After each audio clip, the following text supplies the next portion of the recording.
Good morning. Please rise. Court's in session. You may be seated.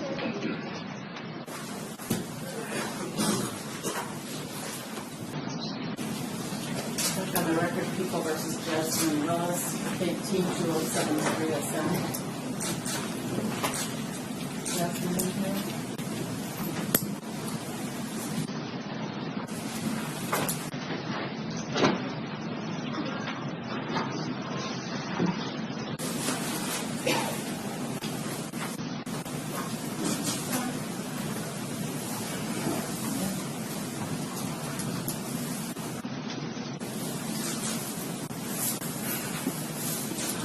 Hi.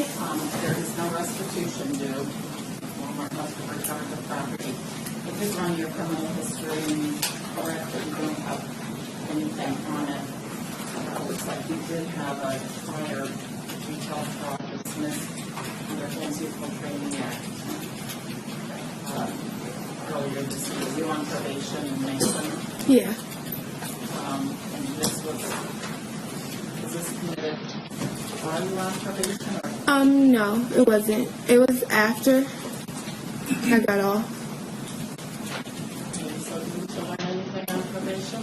What was that? Did you learn anything on probation? Yeah, I did, but like it was just like hard not working, and like I had bills and stuff like that. My rent, my car got repoed, and like the seasons were changing, and I couldn't call my daughter's dad, and I couldn't call nobody. So like it was like a real messed up situation, and I definitely learned from it now, because like being afraid of leaving her like for jail is definitely scary, because I'm all she has. So I learned something this time, and I did. Definitely, but like... You had another retail fraud in your record, and so there would probably be a likelihood and a much longer term of probation. So, you want to be the woman you want your child to grow up to be, right? Definitely. You don't want her to see you stealing or in jail or... Not at all. Some family or friends or church or something in the community you can get help from when things happen, like your car getting repossessed? Yeah, I have my mom and my stepdad, but I'm the oldest of 4 sisters, and like, you know, so, and my mom has my little sisters who still live at home, so, you know, sometimes like, she can't always help me when I need it. Hopefully with emotional support. Anything else you want me to know? No.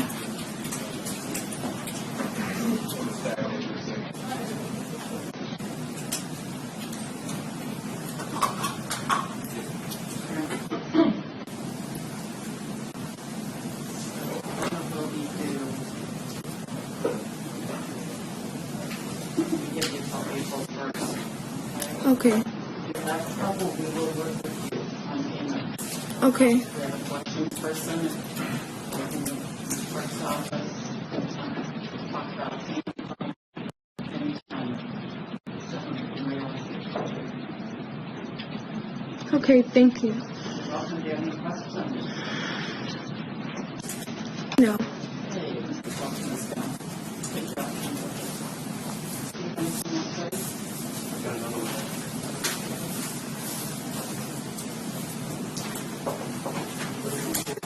People versus Stephen Negus, 18-137. Hi, how are you? Yeah, a little daunting. A little overtaken today. That's just all I know about. Okay. How are you, Your Honor? Good. It's been a while. It has been, which is a good thing. Yeah. And this is not the most serious thing in the world. No. So how's life been? Well, I just got a promotion. Yeah, yesterday. So I'm going from 3rd shift over to 1st shift as an assistant manager at a hotel. So. Good. That's wonderful.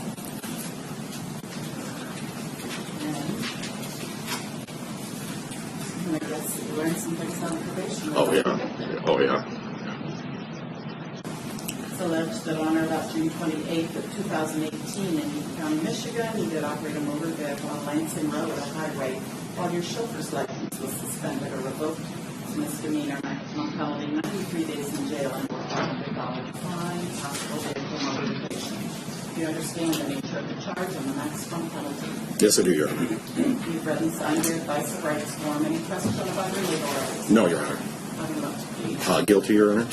Yes. Do you have a valid license now? I do, yes. It has been reinstated through Secretary of State and all that, so. If you wanted to plead not guilty and come back to the state law and talk to a prosecutor, they might give you a better deal since you do have a good license now. Absolutely, Your Honor. Yes, please. Thank you.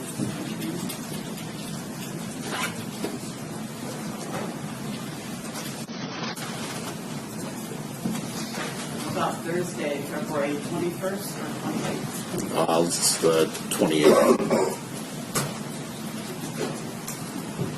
Morning, afternoon, better for you? What time is afternoon? After 3, before 3? I could do 3:30. Yeah, that should work fine. 3:30? Yes. $100 personal or cognizance bond. Any questions? No, Your Honor. Very good. Mr. Thompson will help you with the paperwork. Yes, thank you. Have a good day, Your Honor.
777.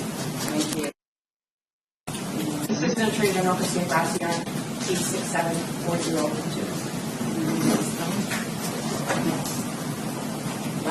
Oh, Cross, I'm sorry, GROSS. Mayor Lloyd and on behalf of Gwen Simon.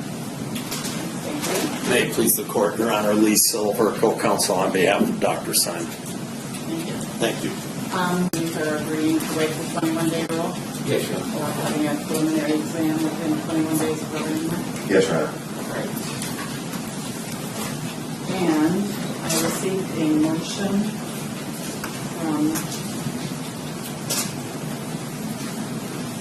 Mr. Teeter. Motion in limine to preclude counsel from engaging in improper examination of witnesses. Do you want to pursue that this morning, or is it stipulated to? That was a very good. Yes, Your Honor. My understanding was that we agreed to take that up April 8th. One about.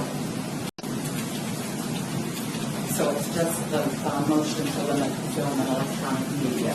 That's correct, Your Honor. Township's testimony.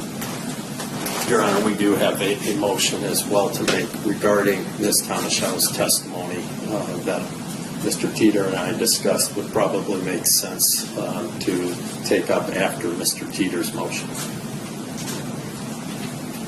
So it doesn't need to be heard today before she testifies? Yes, it does need to be heard today before she testifies. So that's what I discussed with Mr. Teeter, taking up that motion after his motion that he's about to proceed on.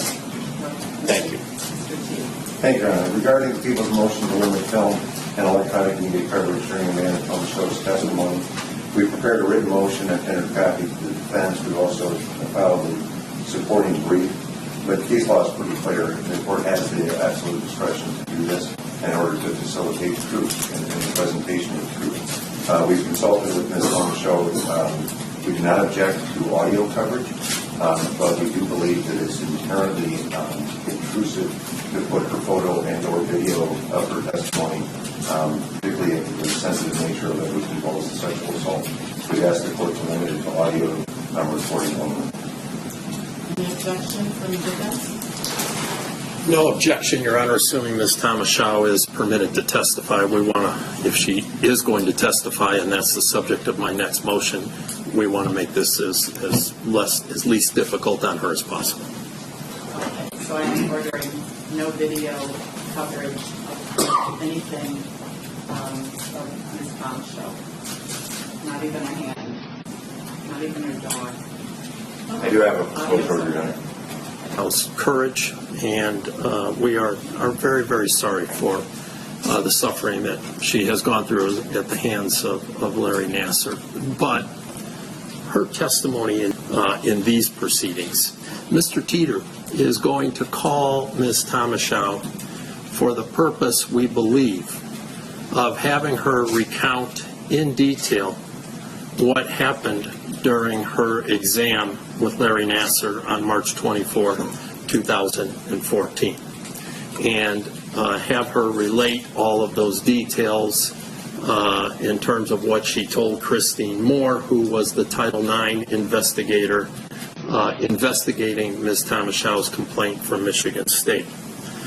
That has absolutely no relevance or probative value to the charges that have been brought against Dr. Simon. The only relevant questions with respect to these charges, Your Honor, is what was Dr. Simon told in 2014, and what happened during and after her interview with the Michigan State Police on May 1, 2018.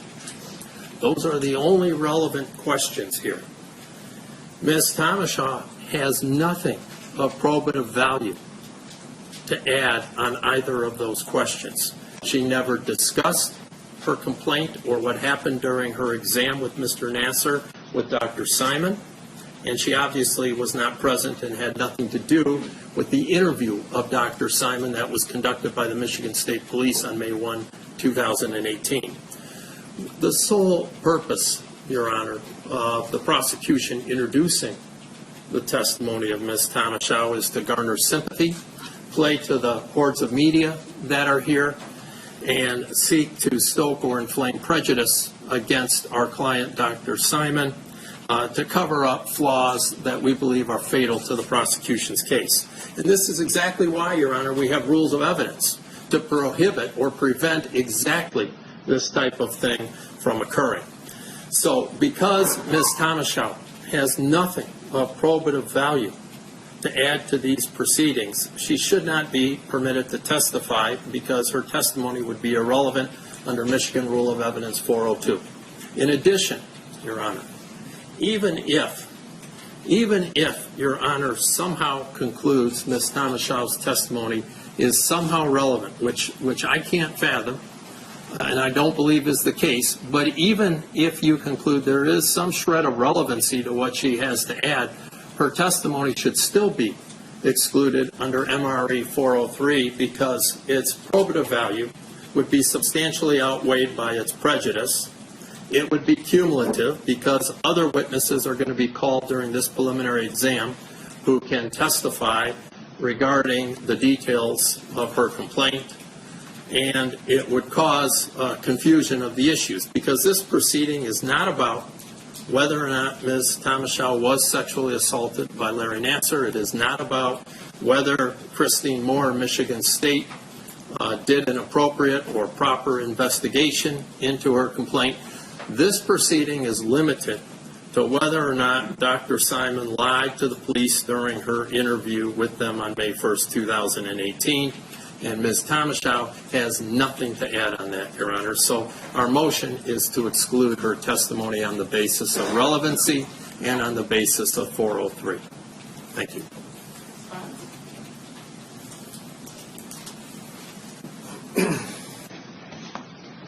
Your Honor, in 26 years of prosecution, this is the first time I've had the defense argue that the people should be required to use hearsay instead of actually calling the victim to the stand. This is a first. Usually it's the people arguing that the court should allow the testimony pursuant to some hearsay exception, and so now we're doing this 180 degrees reversed.